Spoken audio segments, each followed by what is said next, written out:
I often read and hear mourning for days gone by when polite disagreement was an option, when arguments were not settled by whoever more quickly declared a Pyrrhic victory by willingly, even gleefully, moving from a debate to personal attacks on the other person.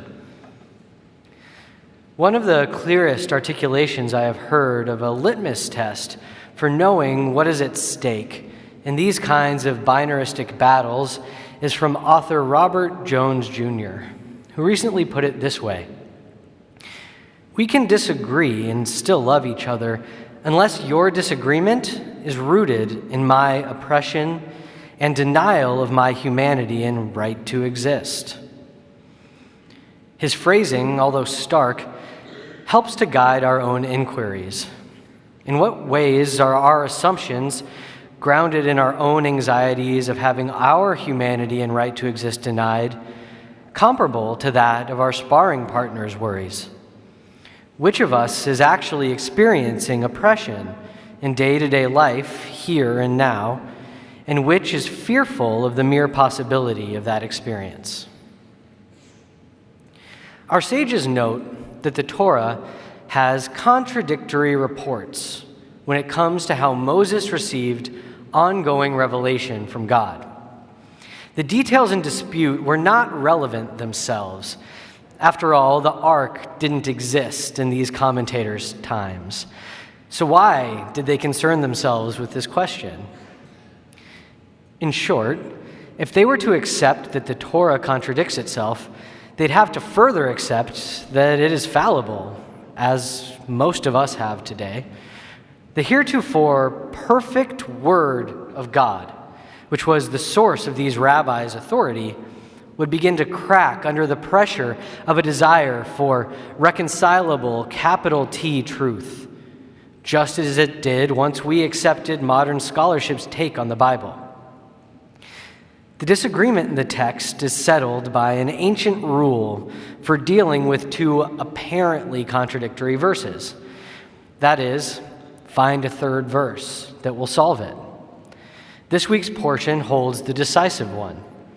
Moses would go into the tent, and there he would hear the voice coming from above the cover of the holy ark. The voice would come forth from heaven to the space between the two cherubim, from where it would go forth into the tent. A midrash tells us that when Moses stood in the tent and heard the voice of God, what he was actually hearing was God speaking to God's self. Moses wasn't even being addressed. He was overhearing an internal dialogue, maybe even an argument of the divine. In a sense, we have the very hermeneutic used to get the Torah out of its bind of self-contradiction represented in the story of the revelation of the Torah itself. Moses would hear God discussing something internally and would then make the choice as to what it was to be revealed to the people as the Word of God. This story, then, gives us a way of understanding how to get ourselves out of the binary binds of disagreement we find so often today. As the Reform luminary Rabbi Kaufman Kohler wrote, "All the names which we apply to God in speech or in prayer, even the most sublime and holy ones, are derived from our own sensory experiences and cannot be taken literally. They're used only as vehicles to bring home to us the idea that God's nearness is our highest good."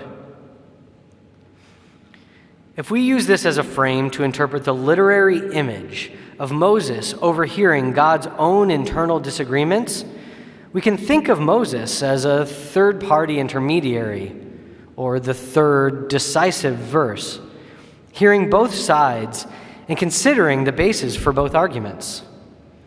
Just as the desire to make the Torah agree with itself was predicated upon existential rabbinic anxiety, most of our own fiery disagreements are predicated upon our own sense of existential anxiety. The key to getting beneath this anxiety is to truly listen to the other person and to yourself. Part and parcel of this strategy is being aware of our own anxieties. Is the feeling of existential dread at hearing someone voice their opinion rooted in a real threat to us?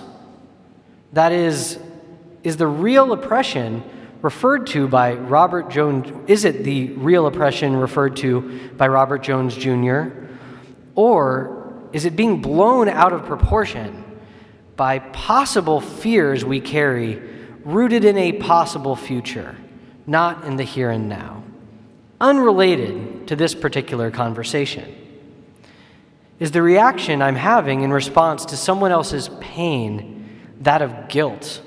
Because at some level, I know I play into the systems of oppression that have caused that pain.